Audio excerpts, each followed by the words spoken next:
In today's video, I want to go over the formula that we use to make money with my work, and it's pretty much, let me grab my little pointer here, setup plus trigger equals trade entry, and then you manage it. That's how you make money, okay? So what's a setup? The setup is essentially the Fibonacci price cluster or two-step pattern setup or symmetry setup that you're going to consider taking a trade against. In this case, we did have a setup last week that we did in SPLK on the daily chart. So that was the setup zone, which was 106.70 to 107.27. What was the trigger? Well, the trigger is typically taking out a prior swing high, if you're looking for a buy entry, along with the 834 EMA crossover. So I can show you that on, let me double check where my e-signal chart is. There we go. So an example of a trigger is after it tested and held that support, it had the 8 cross above the 34. That was the first part of the trigger, and the second part is it also takes out a prior swing high, showing a pattern shift from, basically lower lows and lower highs to higher highs and higher lows.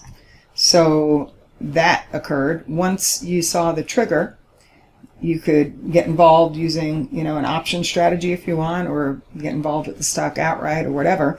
But initially, your stop would be either underneath this low, which is the low that was made prior to the buy trigger firing off, or underneath the low end of the zone, which would have been underneath 106.70. Okay?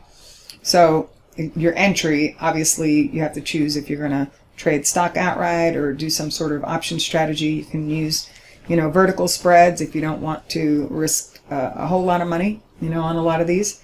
And then as far as management, well, that includes where your initial stop goes, which is either under the low or underneath the cluster, and then a trailing stop, okay? And then also, where are you going to exit? Now, you can just continue to trail up a stop until the market knocks you out, but some of my traders will use the initial upside target as a place to get out of maybe, half or at least partial position, because at a minimum, we typically make the 1272 target. The next target after that is the 1618 extension. The third target after that's the 2618 extension. And then we also want to ratchet up stops as we go. And one of the reasons why we would be ratcheting up stops in this one is because we have what I like to call a hurdle, and that's an area that needs to be cleared if the full setup is going to play out, because yes, we've already had a nice beautiful rally here so far, right? But is it going to make the target? Well, to make the target, what's in the way here is the combination of a 786 retracement of the prior swing and a 100% projection of this prior rally swing projected from this low, and that pretty much came in or comes in at 160 or 116.45 to 53 area. So that's what it needs to clear. So when you get up into this hurdle area, if it doesn't go through it, then that's a reason to continue to manage the trade by trailing up the stop further, okay, just in case we can't get through here.